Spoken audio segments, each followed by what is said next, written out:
Hello everyone and welcome back to Show and Tell.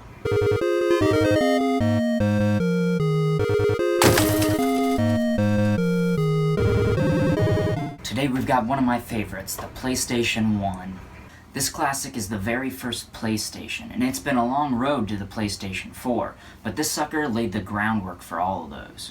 It was released in North America on September 9th of 1995. What? September 9th? It is the second best-selling console of all time. This thing sold over 102 million units. It's quite a lot. They released two versions of the console, a bigger, bulky one that came out first and the slim model that would come out later.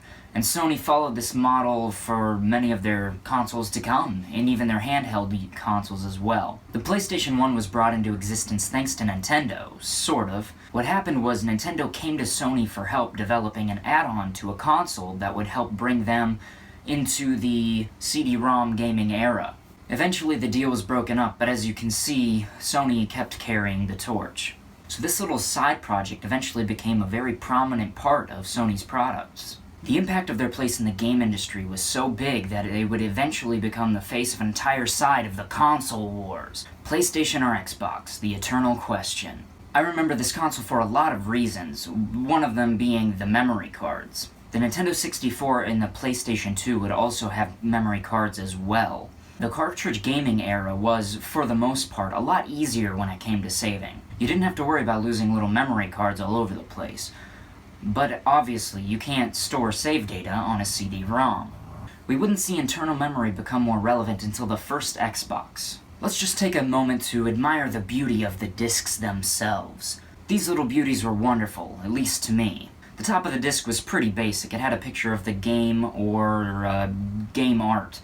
But the underside, that was a completely different story. They were colored. Now, it wasn't just this shiny, silver, rainbow reflective-like thing on the bottom. No, they came in a multitude of different colors, at least from what I've seen. They were red, black, green, and it was something I haven't really seen in a lot of other places, and I loved it.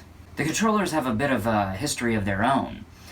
On them, they had the D-pad, the classic PlayStation buttons on the other side, and the bumpers on the top, all four of them. But as the games became more three-dimensional, they added the two joysticks. This is the iconic PlayStation DualShock controller that everyone knows today. They kept this layout all the way up to the PS3 and changed it only for the PS4. Even so, they didn't change it much for the PlayStation 4. They only just made it a little more ergonomic and added a touchpad in the center. So now it's time for my favorite part. How did the PS1 and I become acquainted? Well, my dad's job at the time had a little break room that had one of these guys chilling in there. Me and my brother would get to go in there and hang out for a little bit playing the PS1 while my dad was working. And while we were sitting in there, we got drawn into the world of Spyro the Dragon. This remains one of my favorite oldies games to this day. At my friend's house, I got introduced to a game called Ape Escape. This was another game that I also hold close to my heart today. These were some of the first games I'd ever played, excluding the games for the NES. They were very influential to me, and I loved every minute of playing these things. With that being said, I'll leave you with a little announcement. I haven't been able to keep these videos on a weekly schedule, so I'm going to switch it up a little bit, and I'm going to do it every 2 weeks. So not that big of a change, and plus, I don't think I've been able to put out a single set of these in a week, every single week in a row so far, so pretty much no big change at all, being that they're just going to keep coming out every 2 weeks. So nothing big to get excited about, so stay calm. With that being said, thank you guys for watching. I'll see you guys again in 2 weeks for Show and Tell.